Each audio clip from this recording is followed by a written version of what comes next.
When the body was finally found, there wasn't really anything left of a normal body. No arms, no legs. Big parts of the soft tissue were just gone.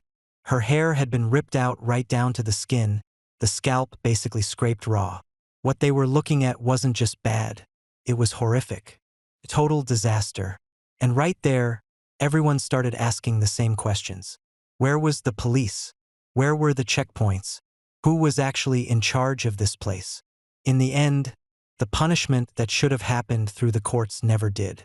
It ended up in the hands of the crowd. This takes us back to Buynaksk, Russia, in 1997. A man and a woman were burned alive, right in the middle of a crowd of thousands, and no one stepped in. Not one person tried to stop it. Just moments earlier, they'd been punished for a murder that was never officially investigated. The victim was a 12-year-old girl, a kid whose body didn't have a single untouched spot left. And the question of whether those two were actually guilty is still hanging over the city square. Even now, 29 years later, like the smell of that horror never really went away. What they actually did and why people refused to wait for a trial is a long story. We'll get to it. But before that, hit like on the video and leave your thoughts in the comments. You're not supporting tragic crimes by doing that. You're supporting the time and effort that went into telling this story. Now let's get back to what happened. February 25, 1997. A small city called Buynaksk in Dagestan. Something happened that shook the whole place. A 12-year-old girl named Shkroza Tamarova disappeared on her way home from school. She lived with her mother. Her father had left when she was still very young. Shkroza was one of those kids who was always on time, always careful, the kind who wouldn't even be 5 minutes late. So her mom knew right away something was wrong. She felt it instantly.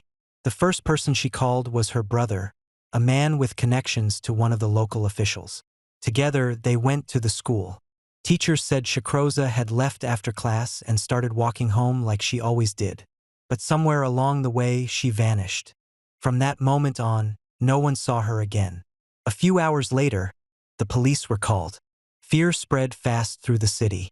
Shkroza's photos were everywhere. Friends, relatives, dozens of people went out looking for her. Nothing. The investigation moved painfully slow, and that only made people angrier, especially her family.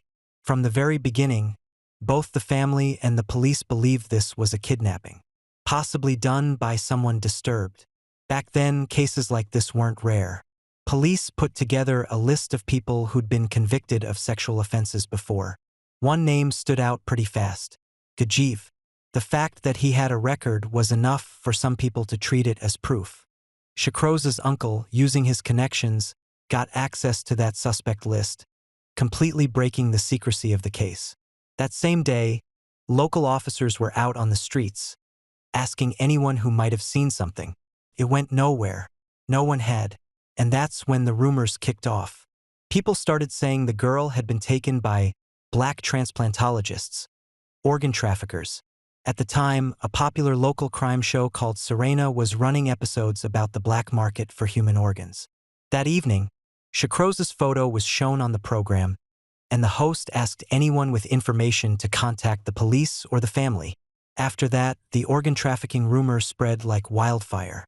The next morning, February 26th, the Tamara family's phone rang. On the line was one of Shkroza's mother's co-workers. She said, "We just saw the show.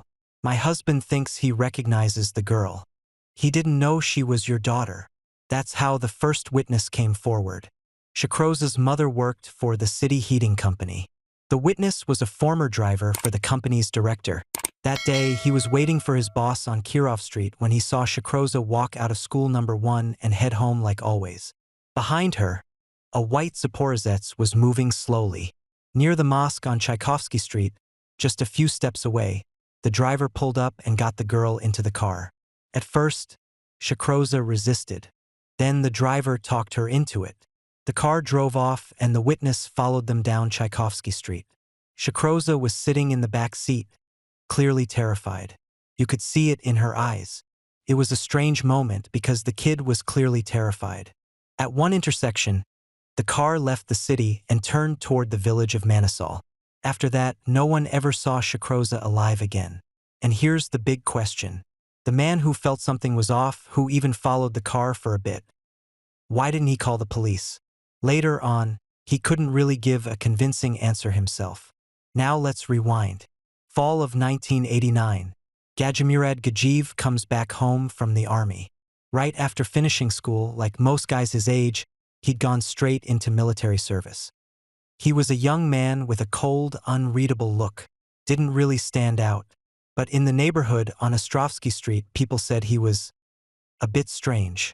Even as a kid, he was overly direct with girls. And after he came back from the army, according to his family, he started hearing voices in his head. Still, that same summer, the girl next door ended up marrying him. She'd gotten pregnant outside of marriage, and for the sake of the family's reputation, they pushed the wedding through. Gajimurad couldn't hold down a steady job. He survived on odd jobs, spent a lot of time unemployed. One thing he genuinely liked was photography. He'd wander around the city for hours, taking pictures of random passers-by. On that same Tchaikovsky Street, right by the mosque where 10 years later Shikroza would be taken into a white Zaporozhets, Gajimurad ran into two little girls. He introduced himself as a photographer and suggested taking their pictures with a kitten in a small grove nearby. That same evening, a random passerby who was trimming branches nearby found the girls there. Thankfully, they were alive, but they were tied to a tree, crying uncontrollably from fear. Both of them were 10 years old. What Gajimurad planned to do to them can only be guessed. A stranger showed up and scared him off. The girls' families managed to get Gajimurad sent to prison. The sentence was 8 years of hard labor, the minimum possible punishment at the time. But he wasn't sent to a regular prison. He was transferred to a facility for tuberculosis patients in Makhachkala. It's unclear whether he already had the disease or caught it while in custody. Either way, he served his time without major issues. While in prison, Gajiev met a man named Akhmedov. One of Akhmedov's relatives, a woman named Tatyana, used to come visit. That's how Gajimurad eventually met her. Over time, a relationship formed. Tatyana Dmitrenko was small, quiet, soft-spoken, around 30 years old. Their relationship started in 1993. Right there, inside the TB prison, under the constant watch of guards and other inmates. Tatyana kept coming to visit, and pretty quickly they got married right there in prison. In the fall of 1995, Gajimurad was released. Their life split between two cities, Buynaksk, where Gajimurad's family lived, and Izberbash, Tatyana's hometown. They found a shared interest, traveling and spending time in nature. Financially, they had almost nothing. Their work was seasonal, and they were constantly borrowing money from friends. They also ran a small business together, a mobile children's photography studio. They did New Year photo shoots, school graduation albums, summer camp events, photos for Student Day and Teacher's Day. The rest of the time, they focused on artistic photography. To keep some kind of steady income, they had to travel a lot. And their main way of getting around was Gajimurad's old white Zaporozhets. About an hour after the witness said Shikroza had been taken in a white Zaporozhets, her uncle Shamil, along with several family members, went to the traffic police department. There, they found out that, in the entire city, only 3 white Zaporozhets cars were registered. One belonged to an elderly disabled man. Another wasn't even in the city at the time. And the third was registered to Gajimurad Gajiev. When they realized Gajimurad wasn't home, the search for him began. That same evening, a photo of the Zaporozhets was shown on the TV program Serena. This was the second day of the search. Tuesday, February 26th. That same day, the car was spotted near a bridge under repair. The Zaporozhets had gotten stuck while crossing the river. Guards from a nearby children's camp remembered Gajimurad. He'd asked them for help, left, came back with a borrowed shovel, and then disappeared again. Later, it turned out the shovel wasn't even needed. Another car had already pulled the Zaporozhets out of the mud. And that car wasn't just any car. It belonged to one of the search teams, the same teams that were still looking for the girl's body, unaware that now they were supposed to be hunting a specific white Zaporozhets. On Friday, February 28th, they almost caught the Gajievs in Izberbash. Even though Tatyana had her own place in the city, that night they stayed at a friend's house. Friends later said both of them were extremely nervous and shaken. They kept saying they'd run into serious trouble in Buynaksk and wanted to leave Dagestan as soon as possible. They were in a rush, on edge, desperate to get away. It was clear the Gajievs knew they were being hunted. Days passed with little progress. More than 1,000 people were searching the area. Checkpoints were set up on the roads, and every night on Serena, the image of the white Zaporozhets was shown again and again. On Saturday, March 1st, a police lieutenant colonel who had come to Buynaksk from Moscow for a few days spotted the car. Early in the morning on March 2nd, he was heading to the airport to return to the capital. On the way, he saw a Zaporozhets with Gajimurad behind the wheel. Later, he recalled, "I was sitting in the front seat when suddenly a white car came out of the forest. When I realized it was a Zaporozhets, I was honestly shocked. I remembered they'd shown its photo on TV just the night before. The chase began, and they quickly forced the Zaporozhets to pull over." As the officer walked toward the Gajiev's car, a plan formed in his head. He decided not to scare them. He told them, "You were involved in an accident a little earlier. A child ran into your car while crossing the street. The kid's in the hospital now. Alive. Stable. Let's go there together." The bluff worked. The officer got into the Gajiev's car and sat in the front seat. Gajimurad drove.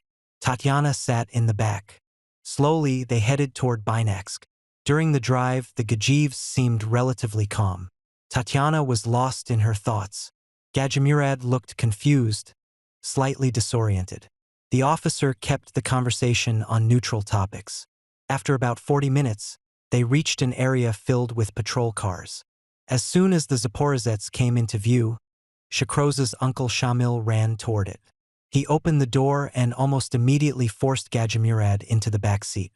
Shamil's gaze was cold and unreadable. It was impossible to tell what he was feeling: anxiety, calm, or maybe even guilt. As they drove through the city, the officer tried to convince Shamil to take the Gajievs to the police station. Shamil said nothing. He kept driving straight down Tchaikovsky Street, all the way to the Tamarov family's house. About 200 people were already there. The narrow streets of the residential neighborhood were packed. And suddenly the Gajievs were alone, face to face with an angry crowd. Shakroza Tamarova's body was found under the same bridge where the white Zaporozhets had gotten stuck earlier. According to investigators, her body hadn't been there for more than 6 days, maybe even less. She was found on March 2nd, the exact same day the officer brought the Gajievs back into the city. The local medical examiner was clear about one thing. There were no signs of organ harvesting, and no evidence that her arms or legs had been cut off. But in the blurry, low-quality photos that circulated afterward, what was left of Shakroza looked like it had been lying there for a very long time. Some parts of her body were missing.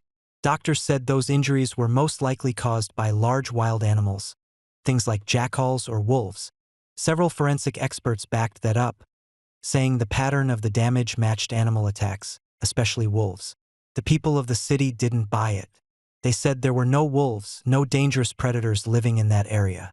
Pretty quickly, a new idea took hold: that the police were deliberately slowing things down to hide the real truth about how the girl died. Rumors spread fast.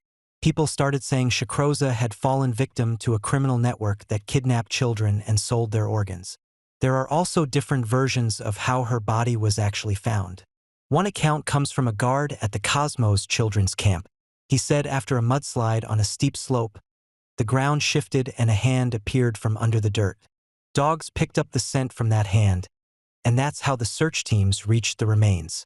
Another version says the Gajievs themselves pointed out the location of the body, and that raises a serious question. If that's true, why wasn't it said right away?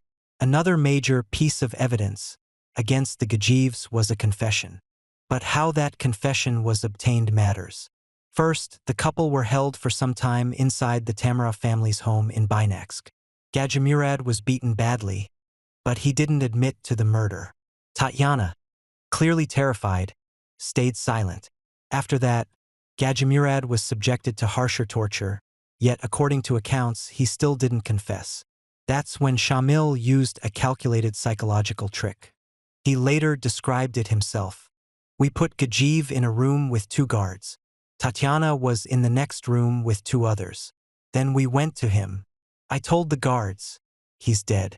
Before he died, he confessed that it was all him. He completely lost control. He started shouting, asking how Tatyana could say something like that. He said it was all her fault.